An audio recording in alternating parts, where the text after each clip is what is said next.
Pemirsa, tiga pasangan calon presiden sama-sama meyakini bila mereka lah yang berhasil tampil apik di panggung debat dan juga paling memesona memikat para pemilih.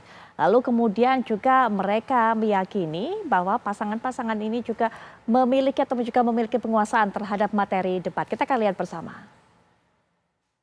Harus berada dalam kekuasaan. Kekuasaan lebih dari soal bisnis, kekuasaan lebih dari soal uang, kekuasaan soal kehormatan untuk menjalankan kedaulatan. Saya tidak takut tidak punya jabatan, Mas Anies. Sorry ya. Sorry ya. Mohon maaf, saya tidak enak karena dua kawan saya sedang nagih janji dan membuka buku lama.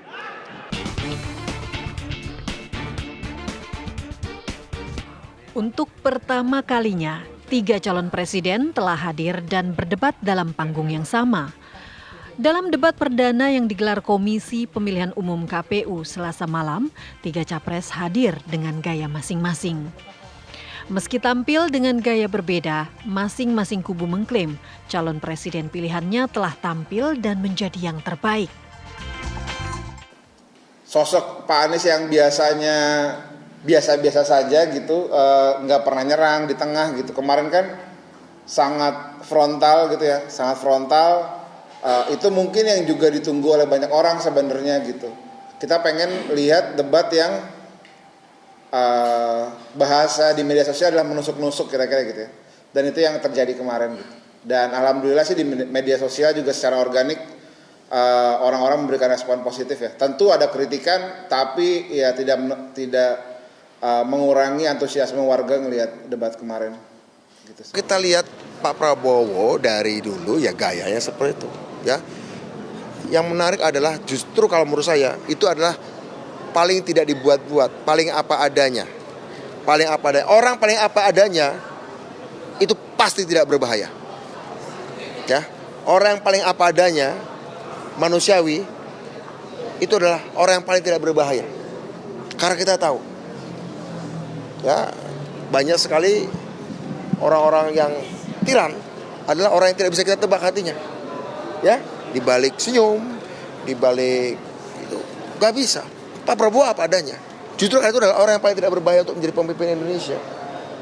Dan beliau tentu saja sudah banyak berubah. Beliau sekarang jauh lebih luas. Tadi memang kita melakukan rapat TPN mingguan untuk mengevaluasi itu.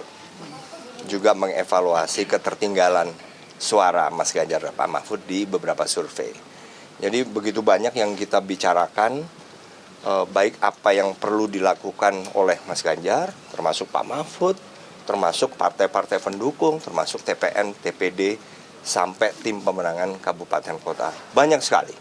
Kita harus objektif, kalau kita ada kekurangan dan kita masih banyak kekurangan, dan kita pasti akan terus berusaha menyempurnakan. Itu ada, walaupun secara case by case saya nggak bisa menyampaikan di sini apa yang harus kami perbaiki. Tapi masih banyak yang harus kami perbaiki. Tidak sesederhana. Setelah melalui debat perdana, masing-masing kubu akan terus melakukan evaluasi dan perbaikan. 4 debat tersisa menuju Pilpres 2024 mendatang akan menjadi medan terakhir bagi masing-masing kubu untuk menarik suara pemilih. Kalau demokrasi kita tidak berjalan, tidak mungkin Anda jadi gubernur.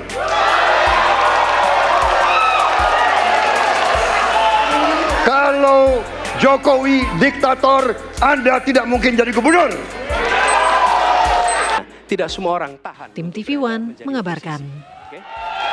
Seperti sampaikan Pak Prabowo tidak tahan untuk menjadi oposisi. Apa yang terjadi?